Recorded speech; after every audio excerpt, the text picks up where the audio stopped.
शीर खोरमा आपने भी बहुत दफ़ा बनाया भी होगा और इसे खाया भी होगा, लेकिन आज जिस तरीके से मैं शीर खोरमा बनाने की रेसिपी लेकर आई हूँ और यकीन करें ये आपको इतना पसंद आएगा, आपको इसका टेस्ट इतना अच्छा लगेगा कि आप हर बार इससे ही बनाना और इससे ही खाना पसंद करोगे। बहुत ज़्यादा टेस्टी और बहुत ज़्यादा कमाल का बनता है। तो चलें जी, टाइम को ज़ाया किए बगैर इस ज़बरदस्त सी रेसिपी को बनाना शुरू करते हैं। बिस्मिल्लाहिर्रहमानिर्रहीम। अस्सलाम वालेकुम viewers, welcome back to my YouTube channel. कैसे हैं आप सब? उम्मीद करती हूँ सब खैरियत से होंगे। इस मीठी ईद पर ज़बरदस्त सा शीर खोरमा बनाने के लिए सबसे पहले हमने एक पैन ले लेना है। इस पैन को आपने अच्छे तरीके से गर्म कर लेना है। गर्म करने के बाद आप इसमें हाफ़ टेबल स्पून देसी घी डाल देंगे। आपके पास देसी घी नहीं है तो आप डालडा घी का भी इस्तेमाल कर सकते हो। इसको आपने अच्छे तरीके से मेल्ट कर लेना है। जब ये मेल्ट हो जाएगा तब आपने कुछ ड्राई फ्रूट्स इसमें डालने हैं। यहाँ मैं 1 टेबल स्पून काजू का इस्तेमाल कर रही हूँ, 1 टेबल स्पून ही मैं पम्पकिन सीड डालूंगी और थोड़ा सा मैं इसमें अखरोट डाल दूंगी। 1 टेबल स्पून ही बारीक कटी हुई खजूर डाल दूंगी और 1 टेबल स्पून ही मैं इसमें पिस्ता डाल दूंगी।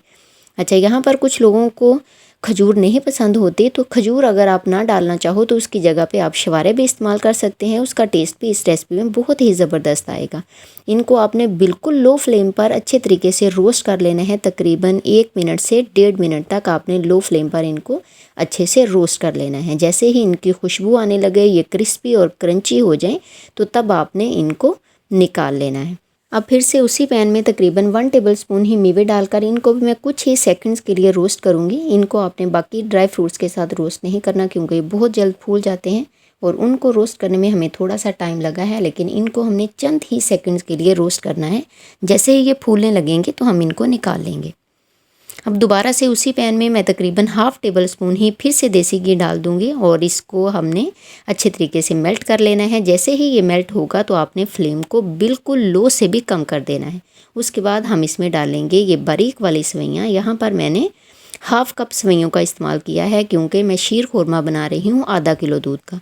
अगर आप किलो का बना रहे हैं तो आप इसमें 1 कप ये बारीक वाली सेवइयाँ डालेंगे। अच्छा, यहाँ पर कुछ लोगों को बारीक वाली सेवइयाँ पसंद नहीं होती, तो उसके लिए फिर आप क्या करें, आप थोड़ी मोटी वाली सेवइयाँ ले लीजिएगा। लेकिन रंगीन सेवइयों का हम शीर खोरमा में इस्तेमाल नहीं करेंगे।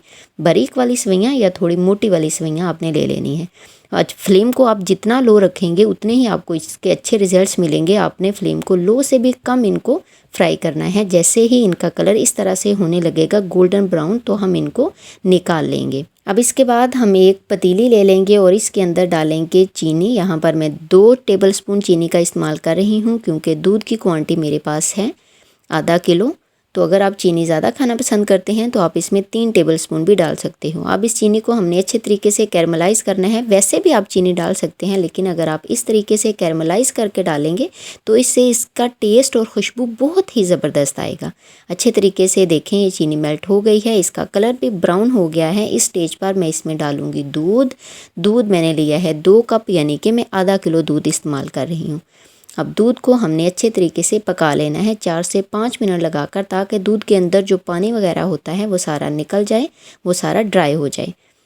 तो 4 से 5 मिनट तक हम ऐसे ही दूध को पकाते रहेंगे। फिर इसमें 1 से 2 छोटी इलायची और हाफ़ टेबल स्पून हम इसमें डाल देंगे अरके गुलाब। अरके गुलाब अगर ना डालना चाहें तो आप इसमें वनीला एसेंस के भी 1 से 2 ड्रॉप डाल सकते हैं। इसको डालकर हमने मज़ीद इसको 3 से 4 मिनट पकाना है। अगर आप भैंस का दूध ले रहे हैं तो आप 2 से 3 मिनट ही इसको पका लीजिएगा, क्योंकि वो गाढ़ा होता है। यहाँ मैंने गाय का दूध लिया है, तो इसलिए मैं 4 से 5 मिनट तक इसको पकाऊंगी। और फिर इसके बाद जो हमने रोस्ट करके रखी हुई हैं सेवइयाँ, उनको डाल देंगे। सेवइयों को दूध के अंदर अच्छे तरीके से मिक्स कर देंगे और फ्लेम को आप यहाँ इस स्टेज पर लो कर दें। अब इस स्टेज पर आप चाहें तो इसको ढक्कन दिए बगैर ही 4 से 5 मिनट लो फ्लेम पर पका लें। अगर आप चाहें तो इसको कवर लगाकर 4 से 5 मिनट के लिए लो फ्लेम पर छोड़ देंगे, तो जो हमारी सेवइयाँ हैं वो बहुत अच्छे से फूल जाएंगी और सारा दूध अपने अंदर अब्जॉर्ब कर लेंगी। तो इसकी लुक और इसका टेक्सचर बहुत ज़बरदस्त आएगा। तो यहाँ पर मैंने 3 से 4 मिनट लो फ्लेम पर इनको पका लिया है। तो देखें कितना ज़बरदस्त किस्म का इसका टेक्सचर है। तो अब इस स्टेज पर जो ड्राई फ्रूट्स हमने रोस्ट करके रखे हुए थे वो हम इसमें ऐड कर देंगे। आप चाहें तो आधे इस स्टेज पर ऐड कर दें, चाहें तो आप आधे बाद में डाल दें, ये आपकी अपनी मर्ज़ी है। मैं इसी स्टेज पर सारे ड्राई फ्रूट्स डाल दूँगी। कुछ लोग इसी स्टेज पर इसको पका पका कर इतना गाढ़ा कर लेते हैं कि जब वो ठंडा करके उसे सर्व करते हैं तो वो कस्टर्ड की शेप इख्तियार कर लेता है। अगर इस तरह गाढ़ा हो जाए, थिक हो जाए, तो उसके लिए आप उबला हुआ दूध भी थोड़ा इसमें ऐड करके उसको अच्छे तरीके से मिक्स कर लेते हैं तो वो बैलेंस हो जाता है। तो देखें जी कितना ज़बरदस्त किस्म का हमारा शीर खुरमा क्रीमी सा बनकर तैयार हो गया है। और सवैयाँ भी देखें कितनी खिली खिली सी हैं और जो ड्राई फ्रूट्स हमने रोस्ट करके डाले हैं उनकी लुक देखें कितनी ज़बरदस्त आ रही है। और जो चीनी को हमने कैरमलाइज़ करके डाला है वो जब आप खाएंगे तो आपको इसका टेस्ट ही अलग मिलेगा। तो इस मीठी मीठी ईद पर मेरी इस रेसिपी को ज़रूर फॉलो कीजिएगा और बनाइएगा, खाइएगा और मुझे बताइएगा कैसी लगी मेरी आज की रेसिपी। हमेशा की तरह वीडियो पसंद आए तो लाइक कीजिएगा, शेयर कीजिएगा।